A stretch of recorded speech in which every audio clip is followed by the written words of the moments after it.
taxa Selic. Uhum. Todo mundo é uma discussão. Até o final do ano, será que cai? Será que não cai? Qual que é a previsão para o ano, na sua visão?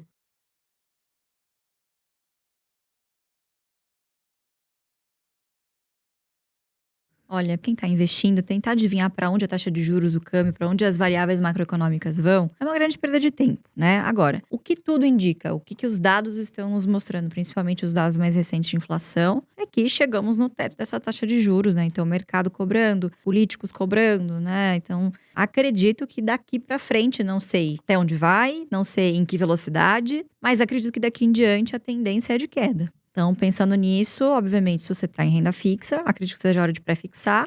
E ações, né? Porque no momento em que essas taxas de juros começarem a cair, obviamente que todo mundo começa a refazer as contas, né? Refazer as suas expectativas. A economia começa, né, a girar. Exatamente. E aí a taxa de juros menor, os empréstimos saem mais. Mas, Lu, olhando a bolsa hoje, na sua opinião, você acha que a bolsa tá barata? E por quê? Acho que a gente tem que olhar números sempre, tem que olhar dados, né? Se você pega aí o PL da Bolsa, ela tá extremamente descontada nos múltiplos atuais, né? Em relação à média aí dos últimos 10 anos. Não tô com o número aqui, mas... Eu acho que é 5. 5 ou 6 5, vezes. que a média é 15. Tirando o Petro e Vale, enfim. Então, assim, extremamente descontada. Mas, obviamente, à luz do que a gente vê daqui em diante, né? O que os investidores pensam, né? Difícil você pensar a longo prazo num cenário de taxa de juros a 13%. É muito tentador você aproveitar a renda fixa, né? Então, é difícil você encontrar um investidor, por exemplo, que pense nas suas finanças em formas de caixinhas, né? Que é o famoso portfólio, né? Que o pessoal fala. Mas facilitando a linguagem. A sua caixinha do curto e médio prazo está sendo extremamente bem remunerada, mas a sua caixinha do longo prazo, você não pode negligenciá-la. Você precisa continuar a manter os seus aportes, principalmente agora em que os preços estão extremamente descontados. É excelente momento para pegar o dividendo, colocar, ao invés de colocar no bolso, colocar novamente na sua carteira previdenciária, na sua carteira de longo prazo, né? Então, acho que não existe um momento certo de você investir em determinado ativo, seja renda fixa ou renda variável. Você tem que alocar de maneira a colocar os seus recursos nas caixinhas corretas, nos produtos corretos, de acordo com o seu objetivo. Obviamente que sempre vou querer puxar a sardinha pro lado da bolsa. Então, acredito que a bolsa, assim, tá muito barata. Mas tem que olhar o que tá comprando, né? Eu acho que, de forma bem simples aqui, o que você quis dizer, Lu, tem uma diversificação, né?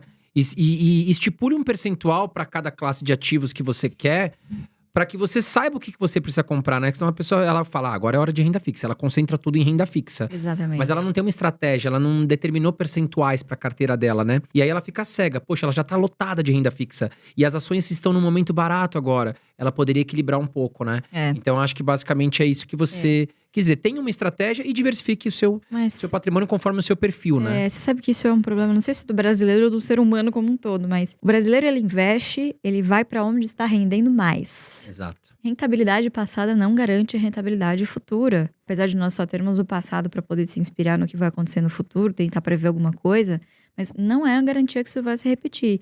E via de regra, as pessoas geralmente chegam por último e querem sentar na janelinha. Geralmente, quando você chega querendo sentar na janelinha, já todos os assentos já estão tomados. Exato. Quer dizer, você chegou tarde demais. Então, é preciso ter também, cultuar esse pensamento meio que anticíclico. Caramba, se tá todo mundo querendo a renda fixa, será que você não tem boas oportunidades no que a manada tá fazendo? No contrário do que a manada tá fazendo, que é a renda variável? Certamente. Mas, de novo, você não vai fazer isso com seus recursos de curto prazo, com uma reserva de emergência, por exemplo. Porque daí você incorre num erro básico, que é você ter que vender, se desfazer de um ativo de renda variável por necessidade. Exato. Né? Então, esse é um erro que você tem que evitar ao máximo, né? E a maneira mais correta de você fazer isso é você dividir aí nas caixinhas, né? Estabelecer os percentuais aí que te deixam mais confortáveis. Agora, expectativa de Selic baixando. Quais ações tendem a se beneficiar nesse momento, Lu? Ações que estão alavancadas, né? Então, quanto menor a taxa de juros, obviamente, menores os encargos financeiros. Então, geralmente, segmento de locação de automóveis, né? Empresas que estão, de uma maneira geral, alavancadas e que estão mais ligadas à economia brasileira, né? Então, essas são as empresas, os setores que tendem a se beneficiar. Mas aquilo, né? Acho que na nossa estratégia, isso pouco importa, na verdade, no curto prazo, né?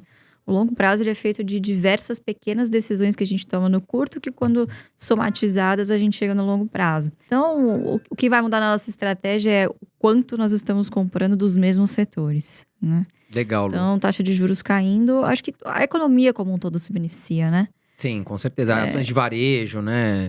Que apanharam muito, construção civil, são empresas que podem se valorizar. Mas também são ações que vocês nem olham, né, Lu? Vocês não gostam de… A gente conhece o perfil de vocês não gostam de construção, de varejo, né? Não é um setor que você investe.